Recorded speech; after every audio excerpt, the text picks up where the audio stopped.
ఇతను తాగి రోడ్డు మీద న్యూసెన్స్ చేస్తుంటే మా వాళ్ళు అదుపులోకి తీసుకున్నారు. మీ మనిషి కదా, ఏం చేయాలో తెలియక మీ దగ్గరికి తీసుకొచ్చాను. ఎవరి మనిషి అయినా తప్పు చేసినప్పుడు మీ డ్యూటీ మీరు చేయండి. న్యూసెన్స్ కేసు కింద తోసి అవతల పారేయండి. Okay sir, పదవయా. వెళ్దాం, ఫ్యామిలీ మ్యాటర్. ప్లీజ్ మీరు పదండి. తాగారంటే సార్ నా మిస్సెస్ కి హార్ట్ అటాక్ వచ్చి ప్రెగ్నెంట్ అయితే. ఛీ, నోరు మూయ్. మందు తాగి తాగి నీ నోరు చెత్త కుప్ప అయిపోయింది. నీకు ఈ జన్మలో బుద్ధి రాదు. ఇన్నాళ్ళు మా దగ్గర పనిచేసినందుకు ఇది తీసుకో, ఇంకేం మాట్లాడదు.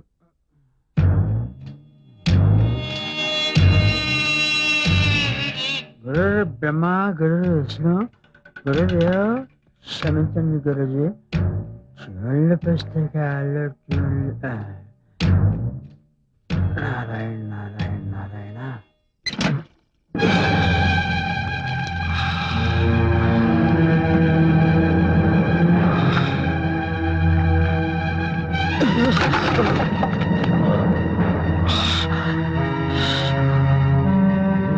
అయ్యో, ఏమైందయ్యా? ఏంటి ఇవాళ ఎంత ఆయాసంగా కనిపిస్తున్నావు? నాకేదో భయంగా ఉంది. భయం ఎందుకే? వంటరాయిలా ఉంటే నాకేం కాదు. పద, అన్నం లేదయ్యా, వెంటనే నీకు మందు పడాల్సిందే. పెద్ద ఆయన 3 నెలలు మందు వాడమంటే పట్టుమని 10 రోజులు వాడి తగ్గిపోయిందన్నావు. చూడు మళ్ళీ మొదటికొచ్చింది. పద, పెద్ద ఆయన దగ్గరికి వెళ్ళి వెంటనే మందు తీసుకోవాల్సిందే.